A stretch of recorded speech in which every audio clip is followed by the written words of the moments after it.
السلام عليكم، نتمنى تكونوا بخير وعلى خير. اليوم ان شاء الله غادي نشوفوا لا غوسيت ديال الخبز اللي كندير خبز الدار. غادي نعجنوه ان شاء الله في الترموميكس. غنبداو دابا بالمقادير. عندنا هنايا واحد التخليطه اللي كنسميه انا تخليطه الخبز، تيكون فيها زنجلان، زريعه الكتان، حب رشاد، النافع وحبه حلاوه، شويه ديال الحبه السوداء، وخمسة الحبات تقريبا ديال الحلبه. ما كتجيش باينه نهائيا الريحه ديالها، ولكن صحيه بزاف. دونك غنبدا بهم هما الاولين. غادي نطحنهم واحد 30 سكوند فيتيس 10 ونرجع معكم. هنا في لو بول نقي وناشف.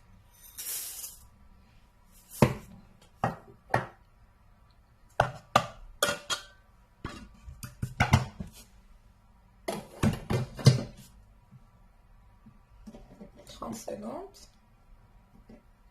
فيتيس 10.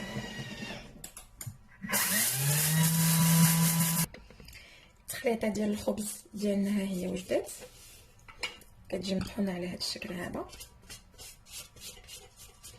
اللي ما تنيلاتش فيه يقدر يزيد لها واحد 30 سكوند اخرى بين ما تطحنات مزيان. واحد الريحه طالعه غزاله، وهذه كنا نقدروا نستخدموها واحد 4 ولا 5 المرات، حيت كنخدموا غير بواحد المعلقه صغيره باش عاوتاني ما كيجيناش النكهه عاوتاني قويه. فوالا شويه ترانسفازي هنايا، وغنرجع معكم لباقي المقادير. هنا بالنسبه للمقادير انا كنخدم شويه عيني ميزاني على حسب، ما كنعبرش غير كنشوف لا كونتيتي اللي انا باغا. مثلا هنا درت ان غرون بول غتكون فيه واحد 500 غرام، كثرت من لا فارين انتغرال. عندي هنا معاها معلقه كبيره، قد هذه معلقه كبيره ديال الخميره الفوريه. هنا لا فارين كومبليت اي نوع. عندي هنايا شويه ديال الدقيق الابيض، نقولوا قياس واحد 250 غرام ولا 200 غرام. عندي هنا الدقيق ديال الفينو، نقدروا نقولوا 250. عندي هنايا معلقه ديال الملح ديال الهيمالايا، معلقه كبيره ديال السكر، ومعلقه كبيره ديال نيدو. وغادا نحتاج هنايا لا فارين ديال الشعير. هنا عندي معاها شويه ديال الإيلان، ها هو كيبان هنايا اللون ديالو مختلف شويه. عندي هنا شويه ديال الإيلان ديجا كان عندي وطحنته. وهنا غادي نستعمل لا فارين دو سارازان، ما عرفتش شنو سميتها بالعربيه ولكن موجوده لا فارين دو سارازان. وهنا كيف قلت عندي الشعير وإيلان لا فارين دو ميلي. هنا في لو بول غادا نرمي كلشي. دونك نبدا ب الفارين كومبليت هي الاولى،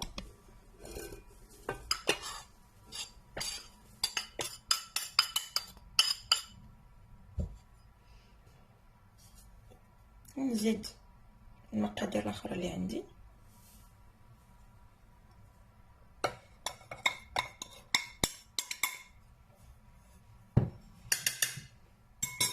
غادا ندير شويه ديال زيت الزيتون، قياس واحد معلقه حتى 2 معالق كبار صافي. وغادي نعجنو بالماء دافي. غادا نزيد شويه ديال إيلان، هو اللون ديالو. ندير شويه ديال الشعير،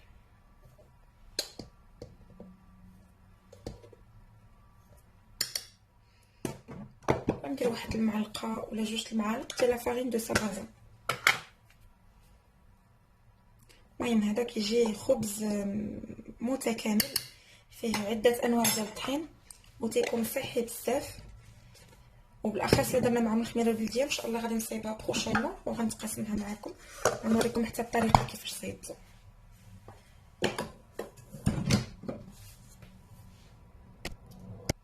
وما نساوش طبعا هذيك التخليطه اللي درنا، كندير تقريبا هذا القياس هذا، حتى معلقه كبيره ما عمرش صافي. وكنزيدها في البول، كنسد البول ديالي. وهنا جو بروغرام لو مود بيتران صافي وكنخدمو. كنبدا نضيف الماء من الوسط. ما عنديش واحد العبار، انا هنا درت 500 مليلتر حتى نشوف شحال غادا تهز ليا العجين.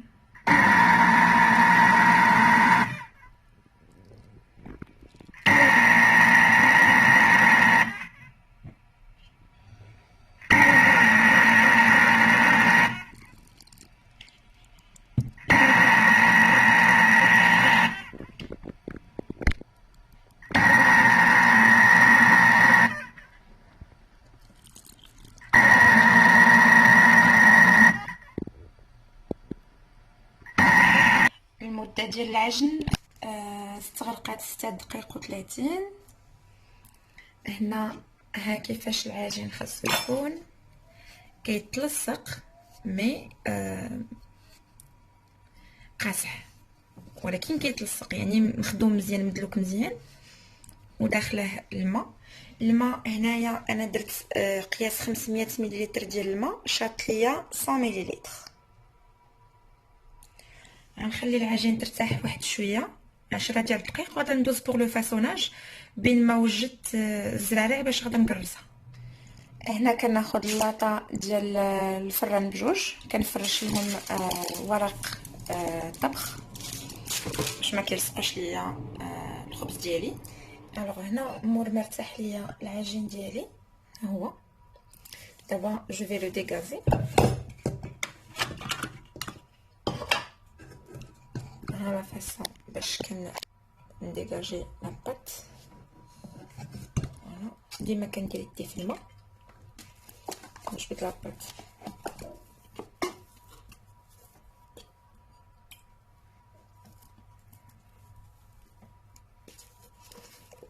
كتجبد معايا فاس انا لو بول.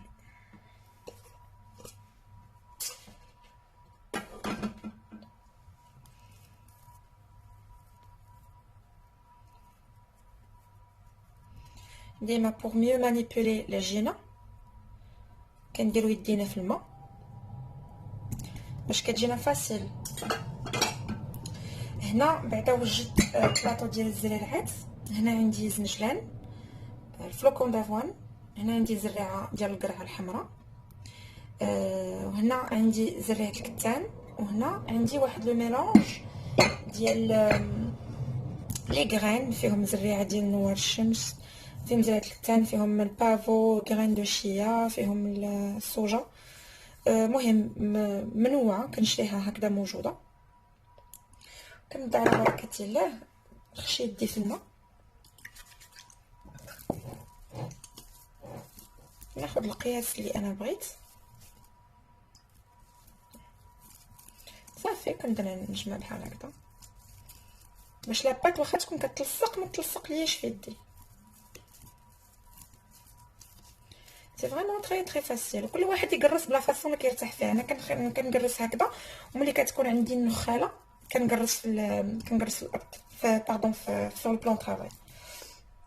دونك هنا كندوز ليه شويه ديال وكندوزها هكذا، ندير شويه الماء وندوزها في الفلوكون دافوان ولا فاش ما بغيتو اللي عندكم موجود. اللي عندكم غير زنجلان ديروا غير، اللي عندكم غير نخاله ديروا غير نخاله.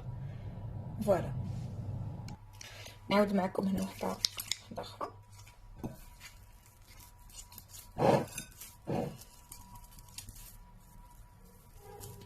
الا كانت كتلصق في اليد نديروا شويه الماء،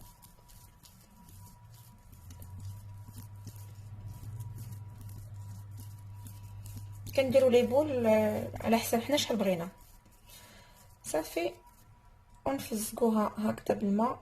هاد المره ندير شويه ديال غرين دو كوش فوالا، ونحط هكذا فوق من الصينيه، ومن بعد غادي نقرصوهم.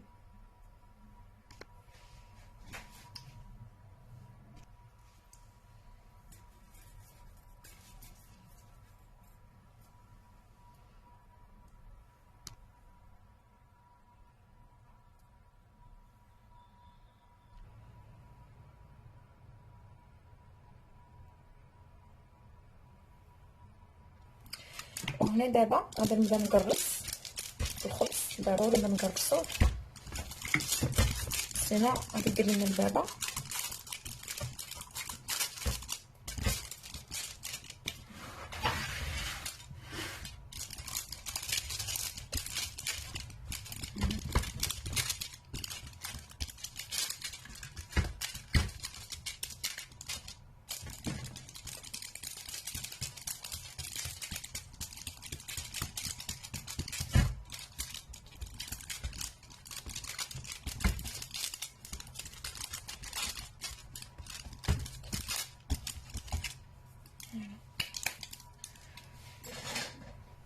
كناخدو واحد الموس باش شي موس يكون ماضي ولا شي غازوار من الاحسن.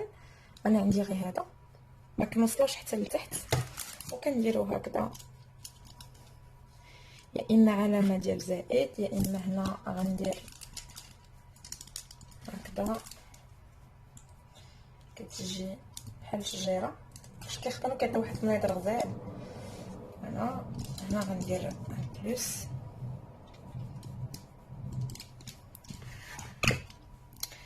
هنا غنفلحو هكذا طويل.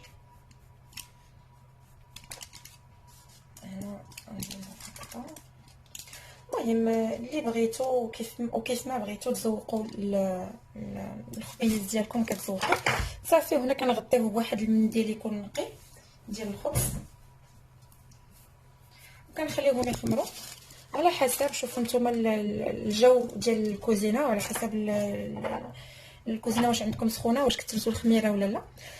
كنخليه يخمر واحد المده ديال 10 حتى 15 دقيقه غرام ماكسيموم، وكندخلوه يطيب على حراره ديال 200 درجه. كنشعلوا الفوق لتحت. وغادي نوريكم واحد لاستوس باش كيبقى الخبز ديالكم مرطب وكيجي مفشفش من الداخل. غنوريكم واحد لاستوس اللي كنديرها دائما والحمد لله الخبز ديالي ديما كيخرج ليا مزيان. بقاو معايا. هنا خمر ليا الخبز ديالي باش كنعرفها كنوريك عليه هكذا كيرجع. شفتوا؟ دونك هنا كيكون الخبز ديالي خمر.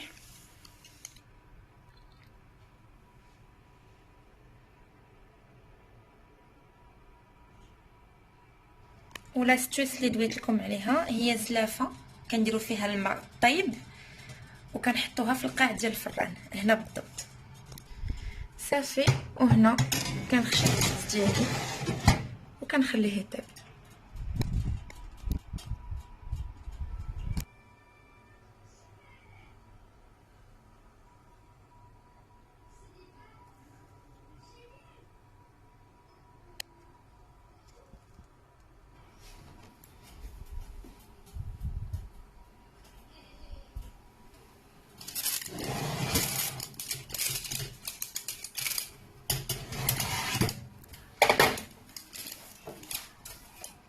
ها هو الخبيز ديالنا طاب.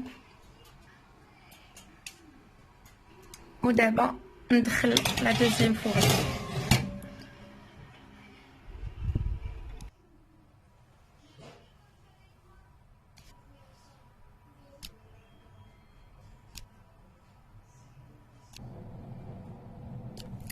من مور ما كنخرجوهم من الفران كنسدو عليهم باش هذاك الصهد كيرجع عليهم في واحد المنيدل في واحد المنطق. فوالا وكنخليهم حتى كيرجع عليهم داك الصهد باش كيبقاو رطبين من الداخل صافي. من بعد نلتقاو مع الشكل النهائي ديالهم. وهذه لا فورني الثانيه مور ما طابت. ها هي.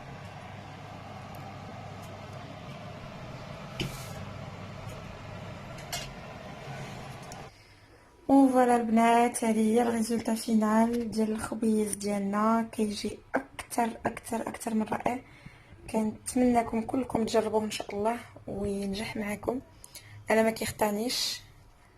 شوفوا كيفاش كيجي رطب بزاف فريمون كيجي رطب. شوف طايب مزيان من التحت كيجي رطب. انا غنحل معكم وحيده ها كيف كيجي من الداخل.